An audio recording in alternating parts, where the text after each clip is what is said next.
बिस्मिल्लाहिर्रहमानिर्रहीम। स्टूडेंट, आज के लेक्चर में हम लोग यूनिट नंबर 16 का पहला सेगमेंट पढ़ने की कोशिश करेंगे। पहला सेगमेंट जिसमें कुछ बेसिक कॉन्सेप्ट्स हैं।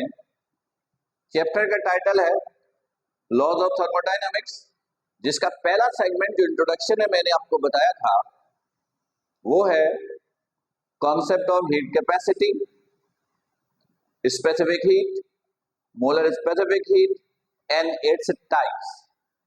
तो इस लेक्चर में हम लोग इन सारे पॉइंट्स को देखेंगे, इसके कॉन्सेप्ट क्लियर करने की कोशिश करेंगे। राइट, आते हैं। देखिए स्टूडेंट, हम लोग हीट कैपेसिटी,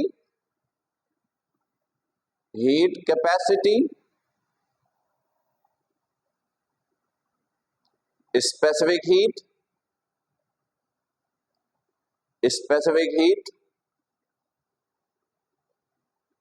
मोलर स्पेसिफिक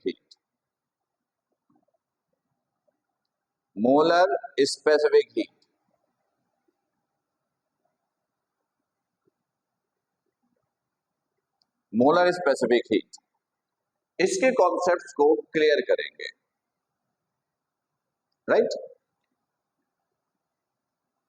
अच्छा, हीट कैपेसिटी क्या होता है, स्पेसिफिक हीट क्या है, मोलर स्पेसिफिक हीट क्या है, ये समझने के लिए पहले एक छोटा सा एग्जांपल ले लेते हैं। देखिएगा, फर्ज कीजिए ये आपके पास एक कंटेनर है,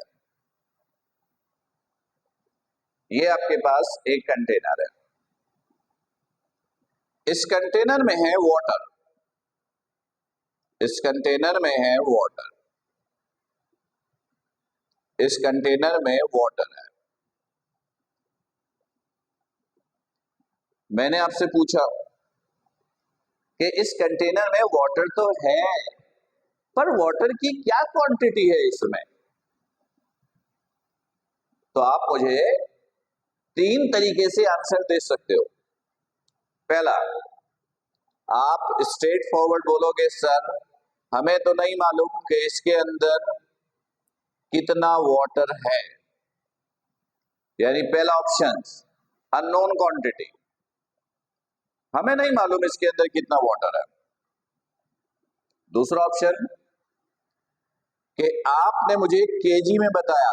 फॉर एग्जाम्पल, आपने कहा सर जो कंटेनर आपने लिया जिसमें वाटर है, वाटर की क्वांटिटी इतना केजी है, यानी केजी में आप आंसर दे सकते हो।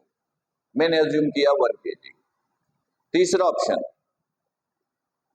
आप मुझे मोल में बता सकते हो, मोल में, यानी आप ये मुझे कह सकते हो कि सर ये जो कंटेनर आपने लिया इसमें जो वाटर है, इसमें वाटर की क्वांटिटी 1 मोल है, 2 मोल है, समथिंग मोल है। Mole is the unit of quantity. Quantity जो है वो मोल में भी मेजर करते हैं। तो हमने अज्यूम किया कि आपने आंसर दिया कि 1 मोल। फिर सुनिए, आपने कंटेनर लिया, कंटेनर में वाटर है, मैंने आपसे पूछा कितना पानी है, आप 3 तरीके से मुझे आंसर दे सकते थे। नंबर 1, सर नहीं मालूम, मीन्स अननोन क्वांटिटी। नंबर 2, आपने कहा सर 1 kg वाटर। तीसरा option, you will say sir 1 mole water. ठीक है, यानी इन 3 यूनिट में आप आंसर दे सकते थे। मैंने कहा अच्छा एक काम करो, इस वाटर का टेम्परेचर जरा नोट कर लो, थर्मोमीटर यूज करो, वाटर का टेम्परेचर नोट कर लो। फर्स्ट करो, हमने वो काम कर लिया, वाटर का टेम्परेचर नोट किया तो वो मिला 14.5 डिग्री सेल्सियस। कितना मिला? 14.5 डिग्री सेल्सियस। चलो ठीक है, ये काम कर दिया। मैंने कहा एक काम करो, इस वाटर सिस्टम को हीट देना शुरू करो, इस वाटर सिस्टम को हीट देना शुरू करो। हीट एनर्जी को आप डेल्टा क्यू से लिखिएगा, या सिर्फ क्यू से भी लिख सकते हो। हीट देना शुरू करो, जैसे हीट दोगे वाटर का टेम्परेचर राइज करेगा, बढ़ेगा। फर्स्ट करो कि वाटर का टेम्परेचर 14.5 से बढ़कर 15.5 डिग्री सेल्सियस हो गया। पहले था 14.5, वो बढ़कर हो गया 15.5। जैसी टेम्परेचर 14.5 से 15.5 हुआ, मैंने कहा हीट देना बंद करो। आपने हीट देना बंद किया, आपने हीट देना बंद किया, बंद कर दिया। मैंने कहा टेम्परेचर कितना चेंज हुआ? You will say sir 1 degree Celsius, 1 degree Celsius. अच्छा, अगर ये टेम्परेचर हम केल्विन में लेते हैं तो यू विल से कि सर 1 केल्विन, ऐसा ही है। ओके, अब देखिएगा इस छोटे से एग्जाम्पल से हम लोग 3 डेफिनेशंस करने जा रहे हैं। 3 definitions. Number 1, required heat, required heat, required heat to rise in temperature 1 degree Celsius or 1 Kelvin of given substance, required heat to rise in temperature 1 degree Celsius or 1 Kelvin of given substance means unknown quantity is called heat capacity, is called heat capacity। फिर सुनिए, required heat to rise in temperature 1 degree Celsius और 1 kelvin of given substance is called heat capacity. मतलब quantity के बारे में नहीं पता कितना है, आप उसका टेम्परेचर 1 डिग्री सेल्सियस राइज करवाओ या 1 केल्विन, इसके लिए जो आपको हीट देना होगा उस हीट को आप कहोगे हीट कैपेसिटी। Right, clear? अच्छा, इसी डेफिनेशन में माइनर सा चेंज लेकर आओ, इसी डेफिनेशन में माइनर सा चेंज लेकर आओ। यानी ये करो, required heat to rise in temperature 1 degree Celsius और 1 kelvin of 1 kg substance, of 1 kg substance is called specific heat, is called specific heat। फिर सुनिए, required heat to rise in temperature 1 degree Celsius or 1 Kelvin of 1 kg substance, is called specific heat। 1 kg का substance है, heat दीजिए, temperature बढ़ेगा, 1 degree Celsius बढ़ने दीजिए या 1 kelvin, उसके लिए जो आपने हीट दिया उसको कहोगे स्पेसिफिक हीट। इधर देखिएगा, required heat to rise in temperature 1 degree Celsius और 1 kelvin of 1 kg substance is called specific heat. Specific heat को स्मॉल सी से लिखते हैं, स्पेसिफिक हीट को किससे लिखते हैं? स्मॉल सी से। तो ये स्पेसिफिक हीट का फॉर्मूला बना। यहां से भी डेफिनेशन कर सकते हो, required heat to rise in temperature 1 degree Celsius और 1 kelvin of 1 kg substance is called specific heat. Right, specific heat का यूनिट देखिए, हीट एनर्जी का यूनिट जूल, मास का केजी, इसका सेल्सियस ले सकते हो या केल्विन। तो इसके 2 यूनिट हैं, joules per KG degree Celsius, या आप बोल सकते हो जूल्स पर केजी केल्विन। दोनों में से जो यूनिट आप इस्तेमाल करना चाहें आप कर लीजिए। क्लियर? ओके। अच्छा, अब इसी डेफिनेशन में एक माइनर सा चेंज और लेकर आइए। इसी कॉन्सेप्ट में इसी डेफिनेशन में एक माइनर सा चेंज और लेकर आइए, यानी ऐसे कीजिए, required heat to rise in temperature 1 degree Celsius, to rise in temperature 1 degree Celsius or 1 Kelvin of 1 mole substance, is called molar specific heat. फिर सुनिए,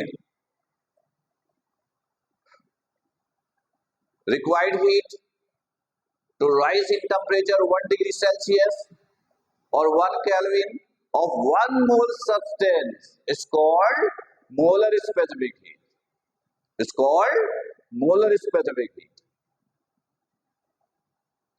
मोलर स्पेसिफिक हीट को कैपिटल सी से लिखते हो और ये इसका फॉर्मूला है delta Q over N delta T.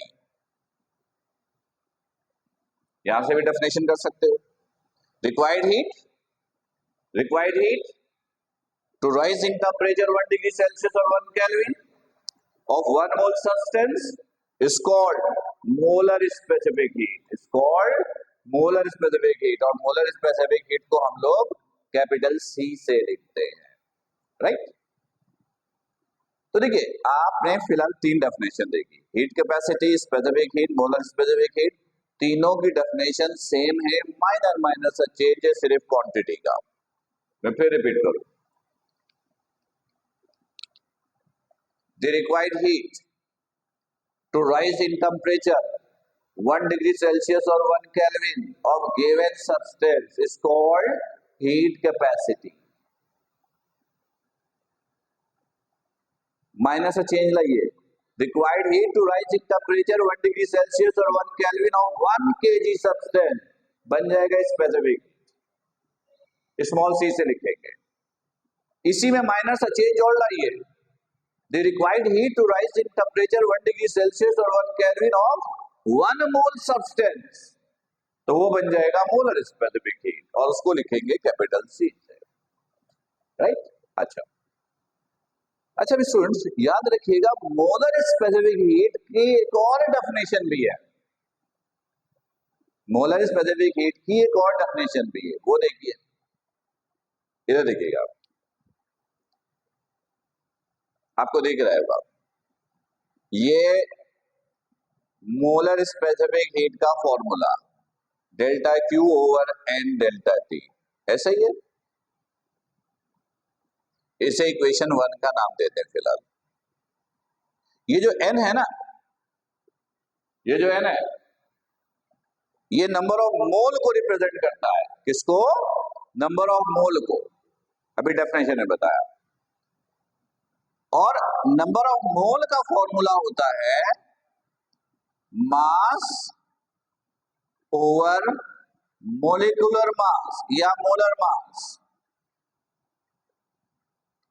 मोल का क्या फॉर्मूला होता है, ये आपने छोटी क्लासेस में पढ़ा। मोल का फॉर्मूला होता है मास over molar mass. Molar mass को मोलिकुलर मास भी कहते हो। मोल को स्मॉल एन से लिखते हो, मास को स्मॉल एन से, और मोलर मास को कैपिटल एम से। यहां से क्रॉस मल्टीप्लाई कीजिए तो m इक्वल हो गया n कैपिटल M के। क्लियर? इस m की वैल्यू को इक्वेशन 1 में पुट कीजिए, C is equal to delta Q over n की जगह ये लिखिए nm,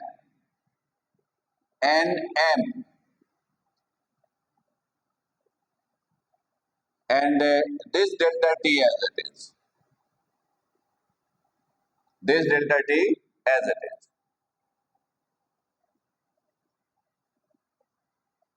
एक काम कीजिए, ये जो इक्वेशन है ना, ये आप स्पेसिफिक हीट का लीजिए, मोलर स्पेसिफिक हीट का नहीं। Specific heat small C, specific heat है ये, तो हो जाएगा मास। एक्चुअल में हमने मास की वैल्यू पुट करनी है। किसकी वैल्यू पुट करनी है? मास की। Mass is equal to NM. तो आपने स्पेसिफिक हीट का फॉर्मूला लिया, राइट। अब देखिएगा, ये स्पेसिफिक हीट का फॉर्मूला, यहां से m निकाला, ये m की वैल्यू यहां पुट कर दी, एन एम, ये डेल्टा टी है। इस m को इधर लेकर आइए, इस m को इधर लेकर आइए, तो ये हो जाएगा C M is equal to delta Q over N delta T. ये वाला सी है, ये वाला सी, ये सी स्पेसिफिक हीट को रिप्रेजेंट कर रहा है, एम मोलर मास को रिप्रेजेंट कर रहा है। तो याद रखिएगा student, product of specific heat of a substance, product of specific heat of a substance and it's molar mass, and it's molar mass is called molar specific heat, और उसको denote करते हैं कैपिटल सी से। Molar specific heat की दूसरी definition क्या है, फिर सुनिएगा, product of specific heat and it's molecular mass, product of specific heat and it's molar mass is called molar specific heat, is called molar specific heat. ये molar specific heat की दूसरी definition है। अब देखिए, ये Cm की जगह molar specific heat put करो, तो देखिए ये मोलर स्पेसिफिक हीट का फॉर्मूला आ गया, delta Q over N delta T.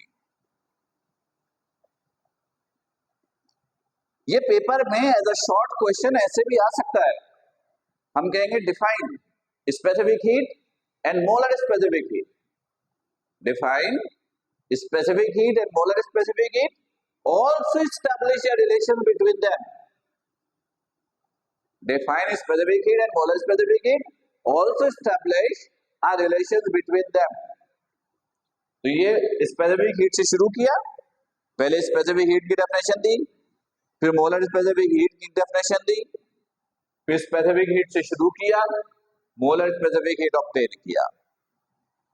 अगर रिलेशंस की बात करेंगे कि स्पेसिफिक हीट और मोलर स्पेसिफिक हीट के दरमियान रिलेशन क्या है, तो वो रिलेशन ये है, इसको आप ऐसे भी लिख सकते हो, C is the molar specific heat, molar specific heat equal to C is the specific heat, C is the specific heat and M is the molar mass. ये स्पेसिफिक हीट और मोलर स्पेसिफिक हीट के दरमियान relation आ गया, right. Molar specific heat into specific heat into molar mass, right. और अगर आपको दिख नहीं रहा है तो मैं जरा सा इधर करके लिख दो, इक्वल टू स्पेसिफिक हीट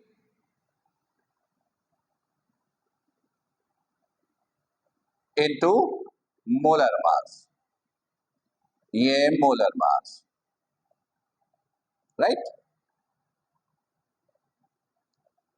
तो देखिए स्टूडेंट्स, आज के इस लेक्चर में आपने क्या सीखा,